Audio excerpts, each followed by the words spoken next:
got your friends, I got mine.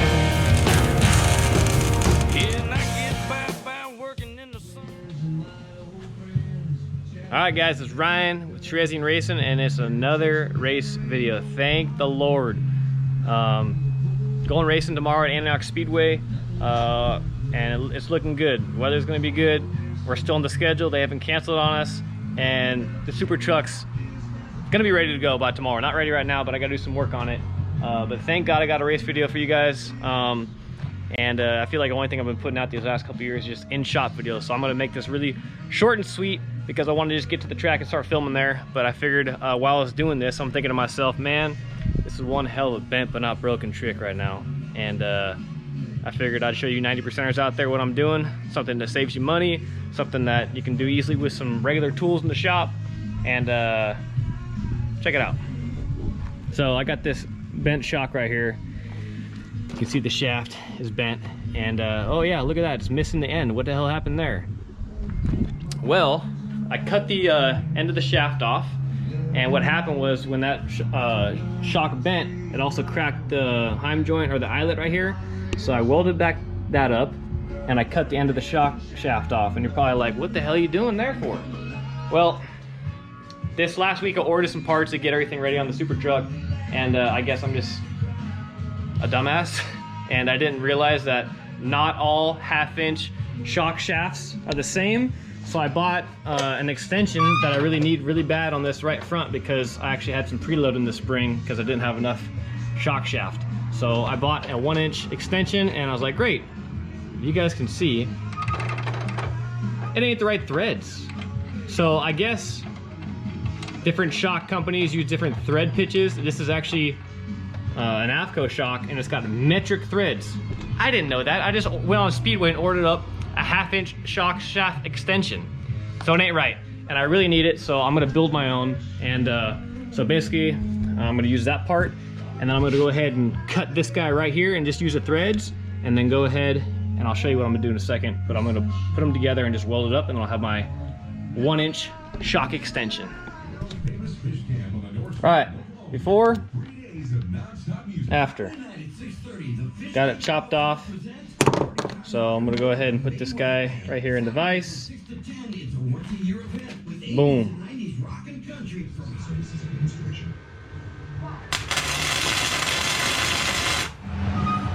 All right, the free 99 1-inch shock extension, done. All right, one last thing in the shop.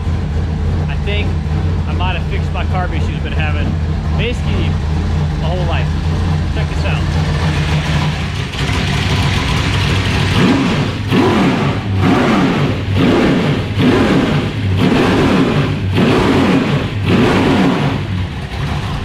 All right, guys, on the road, me and Livia, running a little bit late as usual, about 3:45. It's a nice 75-degree day out. But I just got texted by VG Eric. He said it's raining in Concord. Yep. So looks like there might be rain in the forecast. I'm not sure. It doesn't look like it's gonna be that bad. But got the car on there. I'm just gonna sum up what I did these last couple of days real quick. And that is, I went to a softer right front spring. I ended up moving the pull bar in the rear end because I found that I was way off. I was 5.5 inches in front of axle center line, and I put it back closer where it needs to be. So I'm looking forward to giving it a shot, and also I fixed the carb issues. I think it revs up a whole lot smoother, doesn't delay as much, so I'm excited. Hopefully it turns good, and hopefully it's got a lot of power. Haven't raced in a long time, so I'm happy to be back doing it. Yep. And then we're gonna talk to you guys about something real quick. It's not political, but it's cultural. If you guys haven't heard about what's going on in Armenians, our culture, in the motherland, in Artsakh mostly, you probably won't, because there's not very much coverage on it in American news. But it's real bad. What's going on, babes? Tell them. Yeah, so Azerbaijan has invaded Artsakh, Armenia, and they tried to basically just say that it's their land, even though Armenians have been around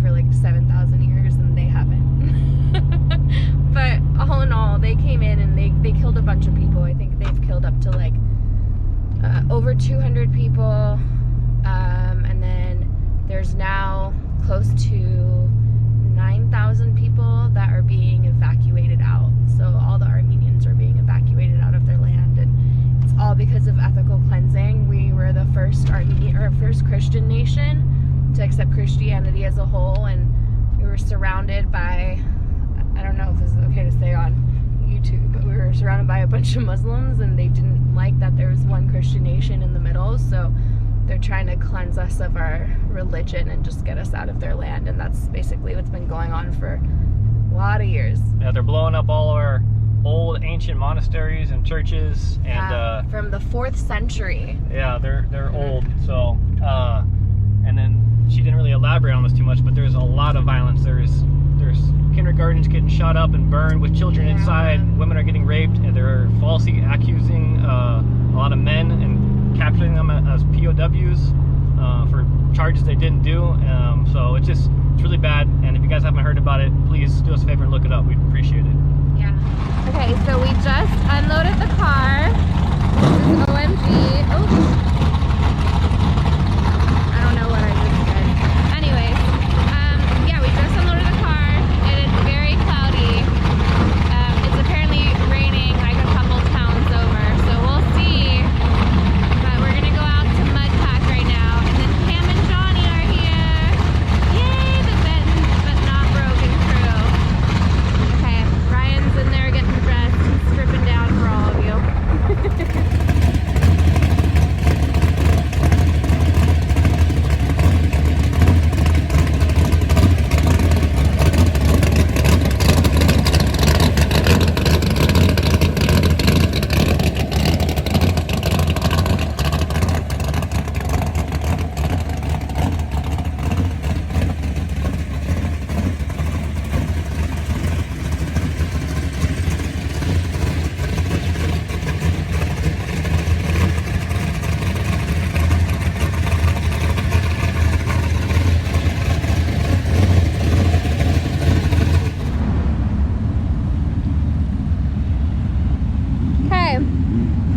What you doing? Well, we didn't even get a hot lap without having an issue.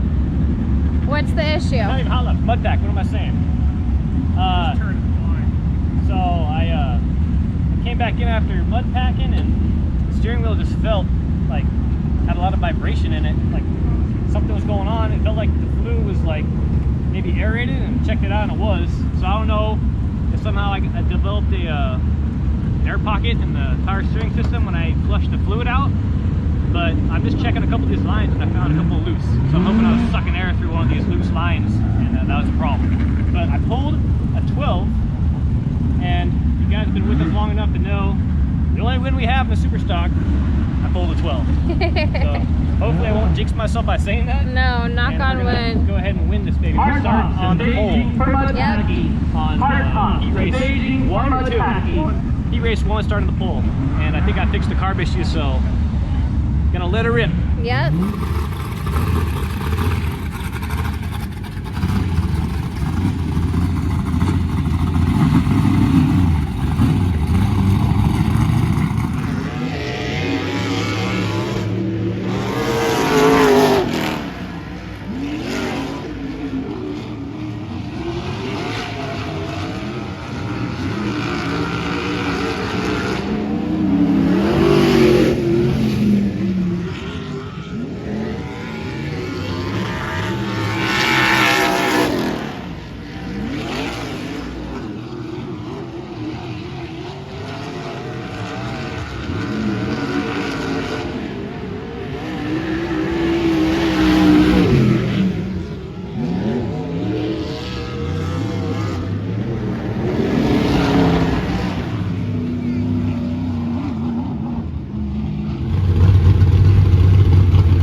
What's happening?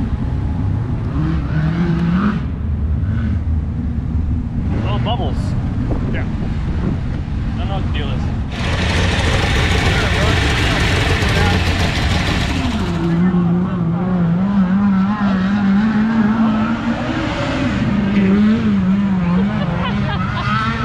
Nice arm workout. And you can tell the viewers now you're a certified YouTube mechanic. Just the mounts? Yeah, right at the top.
we take pictures of selling it on this side. All right, y'all, giving you a little race recap here after the race. So obviously, car, as you saw, was not handling very well. We had the problem with the power steering, but it got fixed. So that was kind of a nice little thing where I think it was just one of those lines, a little bit loose going into the power steering gear, and that's where it was developing the air from. So got that ironed out, and then, well, as you see, a little bit of damage here. Rubbin is racing. I guess coming off of turn 2, me and the 22 was kind of coming down the track, and I was coming out the track, and I just got together a little bit. Looks a lot worse than it was. There was barely any contact there, but I did tag the wall just a couple times, unfortunately. So I'm just gonna give you guys a quick little, I guess, overview of what happened with the car and why I was handling so bad. So I think I messed up the setup. I didn't think. I know I messed up the setup. I moved the J-bar up a little bit, and on the chassis side, that is. So, what's going on? I didn't know you were recording. I wanted to show you the Armenian stuff. Look like you're a belly dancer. I'm an Armenian queen. Wow, it looks so gorgeous. Thank you. Very nice. I didn't realize you were recording. Please take this off. No, I'm keeping it. No. You're on. All right. What? Oh my gosh, I just keep on getting bothered by all these females. What's the deal? Come on, leave me alone. Like I was saying, I went up on the chassis side in the J-bar, and that was the wrong move. That was the wrong direction to go, and that's why I made the car even tighter in the entry and the center of the corner than it has been even in the last time we had the car out with that test and tune Antioch. So my thought process on that was totally wrong. I was like, I'm gonna go up on the J-bar chassis side to try to get this right rear tire more drive and help me, you know, go this way into the corner when I'm on the gas rather than up the corner towards the wall. Well, that's not the way. I'm just getting more side bite. So that was the wrong deal. That's my fault. I'm gonna move that guy back down, probably lower than it was before. But that was the reason the car was handling like junk, and it wasn't too far off on the lap times, at least for the main. I had the second fastest car, or second fastest lap made, but the car is just so inconsistent and undrivable. If I didn't hit it exactly right and spin the tires enough in the middle of the corner, I wasn't able to make the turn work. But I'll tell you what, when I was able to get that, I guess it was 1 and 2 really that I got a good turn going in a couple of them. If I was able to hit the brakes and get the car pitched enough where I can just start drive straight out in the bottom, these rear tires hooked up, and this motor, man, it just took off like a rocket ship. The problem is I'm lifting the left front up too much, so gonna have to go back and figure out a little bit of that balance wise. But I think the right front spring being softer, I like the way it feels. I feel like I have more command on the right front, like on the nose of the car. So we'll see. Hopefully we're gonna be racing in November, beginning of November, which is the 3rd. It's a Friday, and if Stockton Dirt Track doesn't cancel again, another one of the races, we'll be racing there in the super truck. So I'm gonna go ahead and get this fire-breathing motor fired up. Oh, forgot to tell you guys, this is what fixed my, well, I say it fixed, but it fixed most of my issues with my carburetor. I put 2 different accelerator pump cams on it, and they're the brown cams. So on that initial slam of the throttle, it's getting all kinds of more fuel in there, and it feels really good. The only problem is I think I'm still having a problem when I'm getting laid over and the carburetor's tipped over.